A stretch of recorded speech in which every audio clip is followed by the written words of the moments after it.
Assalamualaikum warahmatullahi wabarakatuh. Apa kabar teman-teman semuanya? Sebelumnya saya perkenalkan, saya Mutisin, mahasiswa UPBJJ UT Serang, jurusan FKIP Universitas Terbuka. Kali ini saya akan melakukan praktikum IPA di SD. Pada modul 1 tentang makhluk hidup, ada kegiatan belajar simbiosis. Pada praktikum kali ini, tujuan melakukan praktikum adalah pertama, mengidentifikasi simbiosis parasitisme di lingkungan sekitar. Kemudian yang kedua, mengidentifikasi simbiosis komensalisme di lingkungan sekitar. Dan yang terakhir, identifikasi simbiosis mutualisme di lingkungan sekitar. Mari teman-teman kita simak bersama tentang pengamatan pada video kali ini. Teman-teman, sebelum kita sama-sama melakukan pengamatan, saya mencoba tentang alat dan bahan yang harus kita siapkan. Pertama, alat-alat ini di sini ada pulpen dan garis, dan pengamatan catat apa saja yang termasuk simbiosis mutualisme, parasitisme, dan komensalisme. Dan kita akan pergi ke lingkungan sekitar mengamati berbagai tanaman yang terjadi sebuah simbiosis, yaitu interaksi antara dua spesies makhluk hidup. Ayo teman-teman kita amati bersama. Baiklah teman-teman, bahwasanya dalam suatu ekosistem selalu terjadi hubungan saling ketergantungan antara makhluk hidup dengan makhluk hidup dan dengan lingkungannya. Suatu bentuk hubungan yang sangat erat atau sering disebut interaksi antara satu spesies makhluk hidup dengan spesies makhluk hidup lainnya dan hidup bersama dalam suatu habitat tertentu. Itu dinamakan simbiosis. Nah, di sini teman-teman, bahwasanya simbiosis dibedakan menjadi 3. Pertama, parasitisme, kedua, komensalisme, dan ketiga, mutualisme. Apa itu parasitisme? Parasitisme adalah hubungan dua individu berbeda spesies yang hanya menguntungkan sepihak saja dan pihak lainnya dirugikan. Kemudian komensalisme yaitu hubungan antara dua spesies yang salah satu diuntungkan dan satunya tidak dirugikan dan tidak pula diuntungkan. Kemudian yang disebut dengan mutualisme yaitu hubungan atau interaksi antara dua spesies makhluk hidup yang sama-sama menguntungkan. Itu namanya jenis-jenis simbiosis ya.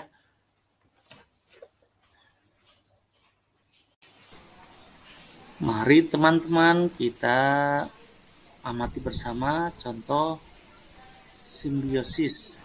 Pertama, contoh simbiosis parasitisme adalah benalu atau bahasa latinnya adalah Loranthus yang menempel pada inangnya. Pada video di sini terdapat pohon mangga yang ditempel atau ditumbuhi oleh benalu. Benalu itu sifatnya merugikan. Kenapa? Karena menyerap air dari batang pohon mangga itu. Jadi pohon mangga merasa dirugikan karena airnya sebagian diserap oleh benalu itu. Makanya disebut benalu itu sebagai parasit, ya, merugikan. Atau contoh yang lain, kutu anjing yang menempel pada anjing, ya, bulu-bulu anjing, itu pun merugikan bagi si anjing karena apa? Darahnya dihisap, sementara kutunya itu sendiri merasa diuntungkan karena mendapatkan sebagian darahnya. Dan banyak contoh-contoh yang lain, ya, mengenai simbiosis parasitisme. Pada prinsipnya parasitisme itu satu spesies itu merugikan dan yang satunya diuntungkan. Kemudian contoh yang kedua pada simbiosis komensalisme adalah tanaman anggrek pada pohon mangga, seperti pada gambar di atas, ya. Itu ada tanaman anggrek yang menempel pada pohon mangga. Kemudian di sampingnya juga ada video sirih yang menempel pada tanaman lain. Itu sirih ataupun tanaman anggrek tidak merugikan tanaman yang ditumpanginya. Kenapa? Karena memang dia membuat makanan sendiri. Jadi sumber makanannya, air dan zat haranya itu dia akarnya langsung ke tanah ataupun ke media yang ditempeli oleh anggrek. Walaupun anggrek itu tetap menempel di pohon inangnya atau pohon mangga yang ditumpanginya. Kemudian ada sirih yang menempel pada jeruk. Dan contoh yang lain adalah tanaman paku yang menempel pada pohon jati. Jadi tanaman paku itu tidak merugikan bagi pohon jati. Tidak dirugikan dan tidak diuntungkan. Kemudian contoh simbiosis yang terakhir adalah simbiosis mutualisme, yang kedua-duanya sama-sama diuntungkan. Pertama adalah lebah dan bunga. Lebah diuntungkan mendapatkan makanan dari bunga, sedangkan bunga mendapatkan keuntungan bisa mendapatkan bantuan melakukan penyerbukan dengan bunga lain. Lalu pada burung dov dan tanaman kaktus, burung dov memakan buahnya, lalu bijinya jatuh di tempat lain dan ikut berkembang biak di tempat lain. Ikut tumbuh juga penyebarannya, ya, tumbuhnya. Kemudian ada bakteri rhizobium dan tanaman polong-polongan. Bakteri rhizobium itu bisa mendapatkan habitat hidupnya di akar-akar seperti pada gambar.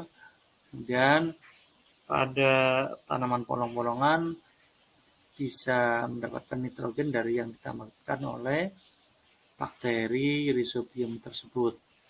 Itulah contoh-contoh dan identifikasi dari masing-masing simbiosis. Pada kegiatan akhir ini kita bisa melakukan hasil pengamatan. Di sini ada pertama simbiosis parasitisme. Contoh tadi yang sudah kita lakukan pengamatan adalah benalu pada pohon mangga. Pohon mangga merasa dirugikan. Nah, kerugiannya apa? Kurangnya zat air dan zat haranya. Kurangnya air dan zat hara karena tadi sebagian diserap oleh benalu. Bisa saja pertumbuhannya terganggu. Kemudian pihak yang merasa diuntungkan adalah benalu karena bisa menyerap air dan zat hara dari batang pohon mangga itu atau pohon yang ditumpanginya atau sering disebut inang. Kemudian pada hasil pengamatan simbiosis komensalisme terdapat contoh tanaman anggrek yang menumpang pada pohon lain, biasanya ada di pohon mangga.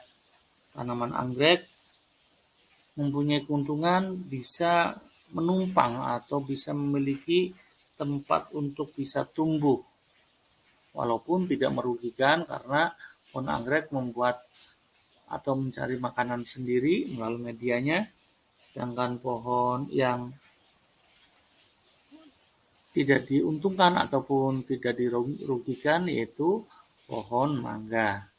Lalu pada hasil pengamatan simbiosis mutualisme atau yang sama-sama mendapatkan keuntungan. Contohnya adalah lebah dan bunga. Di sini lebah merasa diuntungkan karena mendapatkan makanan berupa nektar yang dihasilkan dari bunga sebagai sumber makanan lebah. Nah, keuntungan bunga apa? Keuntungan bunga adalah mendapatkan bantuan penyerbukan dari lebah sehingga bisa tersebar ke bunga lain yang akhirnya bisa tumbuh lagi tumbuh bunga lagi. Baiklah, itu saja yang dapat saya sampaikan. Mudah-mudahan video ini bermanfaat. Sekian dan terima kasih. Wassalamualaikum warahmatullahi wabarakatuh.